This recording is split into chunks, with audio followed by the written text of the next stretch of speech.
power of preparation before exercise or training is vital for the reduction of injury.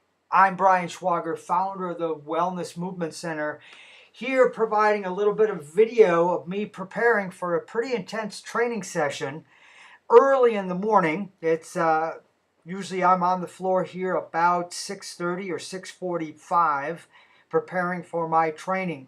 You can see the various tools that I have laid out for me to help unleash some of the tightness that is in my fascia, in my muscles, before I go into any kind of what I call movement and mobility stretching.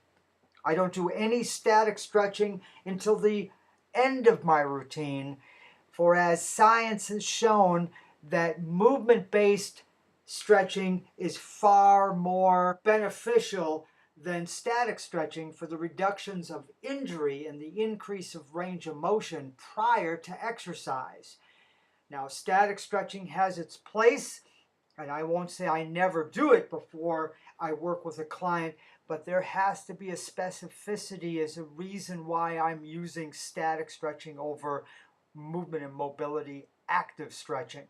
All right, so here I am rolling the lower part of my calf and getting my ankle and my joint ready for the activity I'm going to put upon it. And there are many areas within that lower calf that need to be loosened up. So you'll see how I'm rotating my foot in, I'm keeping my foot straight, and then I had rotated it out to hit all points of that lower calf, which is called the soleus.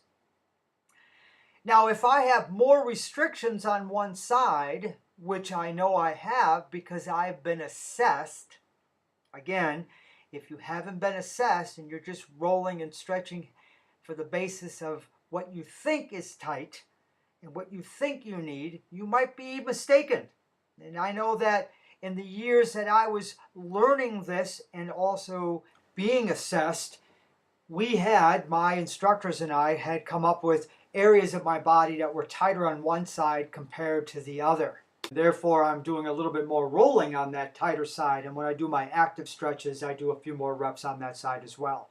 So don't guess, get assessed. Into the bigger part of the calf, which is called the gastrocnemius, and here I'm rolling it, being very careful, maintaining good upper body posture, because you could see that this form of rolling that I'm doing is more advanced because I have all my body weight on that leg. You can see my hips are off the floor. So I teach my clients when they get to this level, if they use the foam roller, that they have to maintain upper body stability. So my shoulders are packed while I'm being stable, holding myself up and letting my hips move forward and back underneath me to glide that roller where it needs to be. All right, so there's a lot more science into preparation than what we have taken into consideration, and that's why we take a scientific approach here at the Wellness Movement Center when it comes to everything we do, and everything has a purpose and everything is customized to the client based on what was discovered and revealed in their assessment. So physical health, which is principle number 4, and how we move in order to keep my physical health rating optimal, which will reduce my chances of injury. I have to be able to prepare accordingly before I go into my exercise routine so that all of what is tight or restricted is loosened up, which of course reduces my chance of injury. A lot of people don't take the time to prepare. And I'll tell you, the more intense the training program, the more you have to prepare before you play. This is what the professionals do. I use this time in preparation. Usually I have like motivational speeches going on in the background, or if I choose not to have anything playing, then what I use that time for is visualizing what I'm about to perform. Now, I visualize regardless of whatever's in the background, but I'm just letting you know that taking your time and preparing, you can use your mind, you can train your mind as you're doing this. You're getting two things accomplished. You're visualizing your program and what you're about to do while you're prepping, while you're warming up.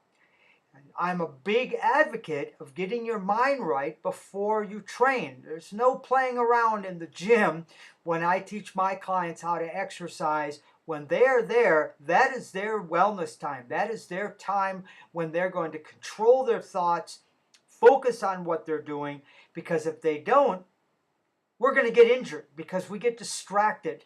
And a lot of what I tell my clients when it comes to exercise is I'm training your mind as much as I'm training your body.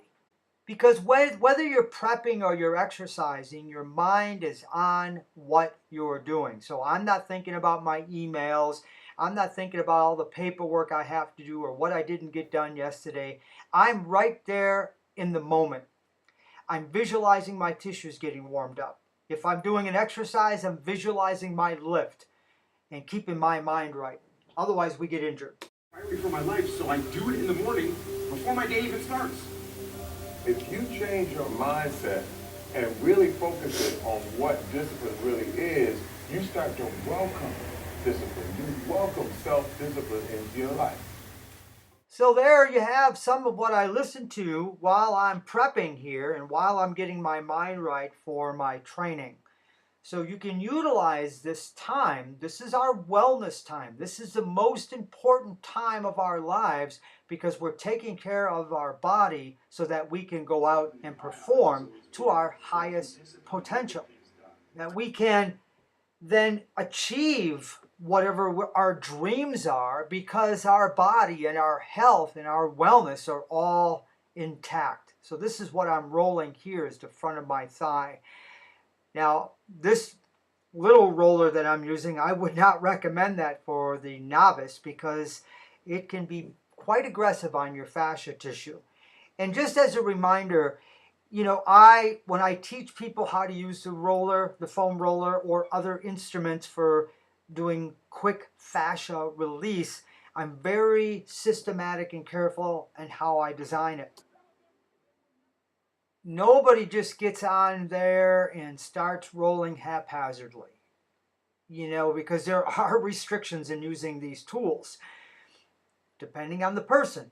That's why we assess and we go through a full consultation so that I can better understand how I'm going to facilitate not only the prep, but what type of exercises that person will be doing.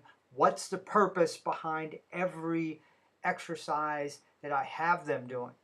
There is a purpose for everything that I create because when I design a program, I design it with all of that client's assessment results, their health history in mind. No one program is the same. All right, so here I am getting prepared for my training. This is what I call the rolling prep. And in part 2, I will be covering movement and mobility, active stretching. Thanks everyone. Have a great day. If you want to learn more, the contact information will follow this video. Be well and bye for now.